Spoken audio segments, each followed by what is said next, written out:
Bom dia, Igreja Batista Central em Honório Gurgel. Aqui é Pastor Mário para a nossa reflexão do dia 17 de janeiro de 2021. A nossa reflexão da parte da manhã.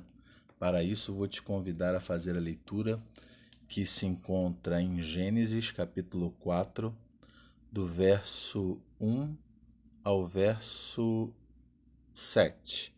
Vamos fazer essa leitura? Diz assim a palavra de Deus: Coabitou o homem com Eva, sua mulher, esta concebeu e deu à luz a Caim. Então disse: Adquiri um varão com auxílio do Senhor. Depois deu à luz a Abel, seu irmão. Abel foi pastor de ovelhas e Caim lavrador. Aconteceu que, no fim de uns tempos, trouxe Caim o fruto da terra, uma oferta ao Senhor. Abel, por sua vez, trouxe das primícias do seu rebanho e da gordura deste. Agradou-se o Senhor de Abel e de sua oferta, ao passo que de Caim e de sua oferta não se agradou. Irou-se, pois, sobremaneira Caim, descaiu-lhe o semblante. Então lhe disse o Senhor: Por que andas irado e por que descaiu o teu semblante? Se procederes bem, não é certo que serás aceito? Se todavia procederes mal, eis que o pecado jaz à porta, o seu desejo será contra ti, mas a ti cumpre dominá-lo. Vamos orar? Senhor, muito obrigado por mais um dia de vida. Abençoa, Pai, a leitura da Tua palavra aos nossos corações. Fala conosco, fala com a Tua igreja, esteja nos guardando, nos protegendo nesses dias difíceis. Toma, Senhor Pai, as petições da Tua casa. Toma também, Senhor, Manaus, nessa situação difícil. Esteja socorrendo esse povo. Abençoa, Senhor, o estudo da Tua palavra para mim, para o meu coração e também para o coração dos meus irmãos. Esteja nos falando, Senhor Pai, e nos alertando para aquilo que devemos fazer e como devemos viver. Eu te oro agradecido no Teu Filho Jesus Cristo. Amém. Amém?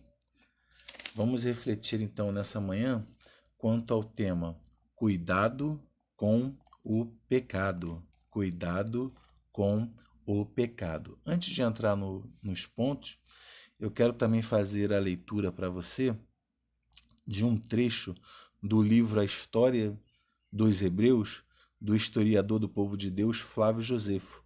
Ele fala quanto a Gênesis 4 o seguinte: Adão e Eva tiveram 2 filhos e 3 filhas. O primeiro chamava-se Caim, que significa aquisição, e o segundo Abel, que quer dizer aflição.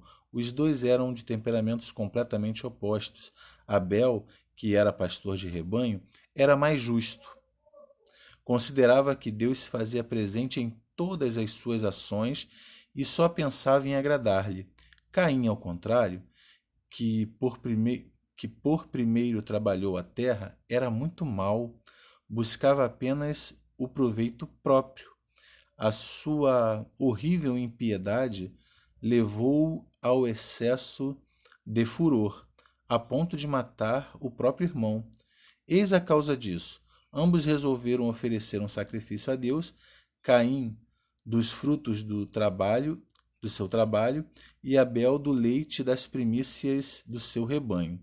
Deus demonstrou aceitar melhor o sacrifício de Abel, que era a produção livre da natureza, do que a oferta que a avareza de Caim dela havia tirado, quase à força. O orgulho de Caim não pôde tolerar que Deus tivesse preferido o irmão a ele. Matou e escondeu o corpo, esperando que assim ninguém tivesse ciência do seu crime. Eu vou fazer leitura só até aqui. Então, cuidado com o pecado é o tema de hoje. Em primeiro lugar, porque ele sempre está nos rondando. O verso 7 da palavra de Deus diz assim, olha: Se procederes bem, não é certo que serás aceito, se todavia procederes mal, eis que o pecado jaz à porta. É essa parte aqui que eu quero me ater. Eis que o pecado jaz à porta.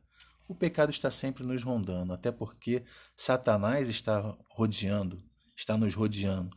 E é Ele quem nos oferece o pecado e é Ele quem nos apresenta o pecado como atrativo. Não foi assim com Eva? Ele falou: olha, o fruto dessa árvore, né? Ele é desejável. Veja como ele é assim, é assado. Oh! Aí Eva, se interessou por aquilo. Então o pecado está sempre nos rodeando e nós devemos ter atenção a isso. O nosso inimigo está sempre nos oferecendo e oferecendo ele num rótulo muito bonito, né? Embrulhado de uma maneira brilhante, cheia de laços e fitas e de cores coloridas, e a gente deve ter cuidado com isso. Cuidado com o pecado, então, porque ele sempre está nos rodeando. Em segundo lugar, cuidado porque ele nos deixa marrento. Quando Deus foi falar com Caim, Caim não gostou. E não é assim essas. O nome de Caim, né, a gente viu ali pelo Flávio Joséfo, significa aquisição. Eu não sei se é nesse sentido, mas talvez poderia ser ostentação. Aquele que gosta de adquirir muita coisas é porque quer ostentar. Eu não sei se é realmente isso. Eu preciso estudar um pouco mais o significado das palavras naquele contexto. Mas o Flávio Joséfo apresenta que o nome Caim significa aquisição. E você já reparou aquela pessoa que adquire muitas coisas ou que tem muitas coisas, que ela se torna sempre marrenta? Já viu esses jogadores de futebol, astros de televisão? Eles não suportam ser contrariados. E isso se deve muito ao orgulho de você poder ostentar muita coisa. O orgulho provém do pecado, né? Você se achar muita coisa. Então o pecado ele nos deixa marrento, a ponto de não querer ouvir nem a voz de Deus, não gostar de ser contrariado. Deus foi falar com ele e ele não gostou muito, né, do que Deus foi falar com ele. O pecado ele nos deixa marrento, ele nos cega, ele só faz com que a gente só enxergue a nossa própria vontade, ele faz nos ter a falsa impressão que nós estamos certos, sempre. Nós estamos sempre certos. Nós é que temos a verdade, que estamos certos. Eu é que tenho a verdade, a minha verdade é que é certa. Eu estou sempre certo e está todo mundo errado. Ele não deixa a gente ouvir as outras pessoas.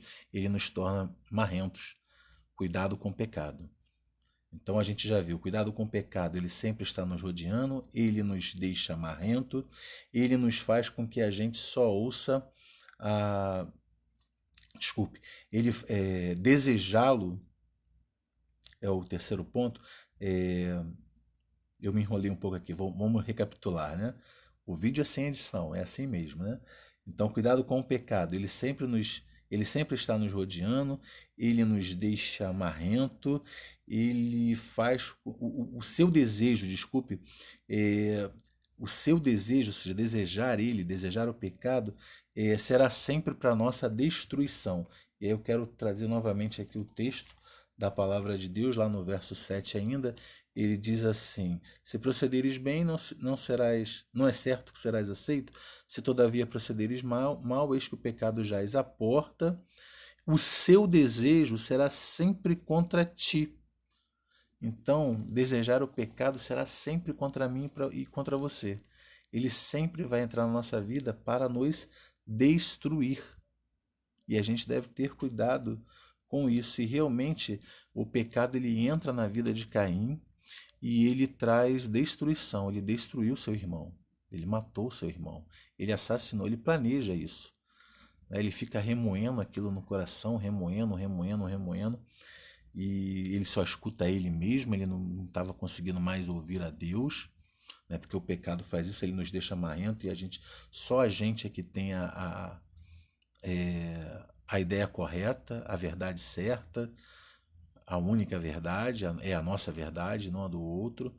Então aí aquilo vai ruminando, vai crescendo. A maior prova disso é a situação, essa situação que Manaus vive agora, né? Isso é o quê? Isso é um descaso das autoridades, não só dessa agora que está, mas que vem crescendo no nosso país já há o quê? Há décadas, né? Lá em Manaus tem um estádio que custa quase R$ 1 bilhão, mas não tem oxigênio para quem está morrendo. Isso é muito complicado, né? O pecado ele vai crescendo. Ele vai crescendo, crescendo, crescendo, até trazer uma destruição horrível. E foi isso que aconteceu. Aquele pecado no coração de Caim, na mente de Caim, ficou crescendo, crescendo, crescendo. Lembra que o pecado cresce dentro da gente? Jesus falou isso. Jesus disse assim, né? Que se você não matou aquela pessoa, mas você já se irou contra ela, você já planejou na tua mente matar, você já pecou. Você cobiçou aquela mulher, você não chegou a adulterar com ela, mas você já planejou tudo na sua mente. Então, o pecado já está ali. Então, o pecado foi crescendo, crescendo, crescendo no coração de Caim, até que realmente ele executou o seu irmão e a destruição entra na sua vida. Então, cuidado com o pecado, ele sempre está nos rodeando. Cuidado com o pecado, ele nos deixa marrento. Cuidado com o pecado, porque desejá-lo é sempre para nossa destruição. Cuidado com o pecado, porque você precisa, na verdade, dominar ele. E não o contrário, ele não pode te dominar. Você precisa dominar ele. No final do verso 7, o texto diz assim: mas te cumpre dominá-lo. Você deve dominar o pecado, ou seja, aquilo que te é oferecido por Satanás, o desejo de contrariar a Deus, você deve dominar. Pastor, como eu faço isso? Com a ajuda do Espírito Santo. Pastor, como eu posso ter a ajuda do Espírito Santo? Entregue o seu coração a Jesus Cristo. Ele é o Filho de Deus, o Cordeiro de Deus, que tira o pecado do mundo. O seu sangue foi vertido na cruz do Calvário para nos libertar da escravidão do pecado.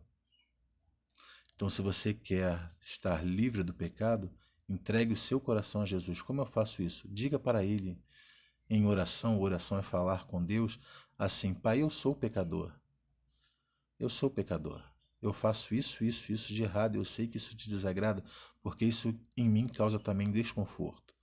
Eu não quero fazer isso, mas eu não consigo pelas minhas próprias forças, então eu estou reconhecendo a Ti, primeiro, que eu sou pecador, que eu não tenho forças, que eu reconheço Teu Filho Jesus Cristo como Senhor da minha vida. Eu quero que Ele entre no meu coração e na minha mente e seja o Senhor da minha vida. E Ele vai fazer isso através do Espírito Santo. Ele vai derramar o Espírito Santo em você e vai te selar com o Espírito Santo. E o Espírito Santo vai te dar forças para dominar o pecado, ou seja, para dizer não para o pecado em determinadas situações. Mas você tem que dar um passo também para Deus, para que você consiga obter dele o Espírito Santo, que vai fazer com que você domine o seu pecado, ou seja, domine os seus desejos, e você agora viva somente para a honra e glória do Senhor Jesus. Eu e você que já um dia aceitamos a Cristo, nós também às vezes podemos ter a recaída. O pecado pode vir e ficar insistindo conosco. E ao invés de ficar alimentando isso, não alimente isso. Se quebrante perante Deus, peça a Ele forças do Espírito Santo para que você não envolva a sua vida com o pecado. E Ele vai te fortalecer, Ele vai te levantar. O texto que a gente leu, o verso 6 diz assim: então disse o Senhor, por que andas irado, por que descaído o teu semblante? Ou início do verso 7, se procederes bem, não é certo que serás aceito? Se procederes bem, é certo que serás aceito. Para procederes bem, você precisa de Jesus, eu também. A gente precisa da força do Espírito Santo de Deus. Um beijo no teu coração, um domingo abençoado para você.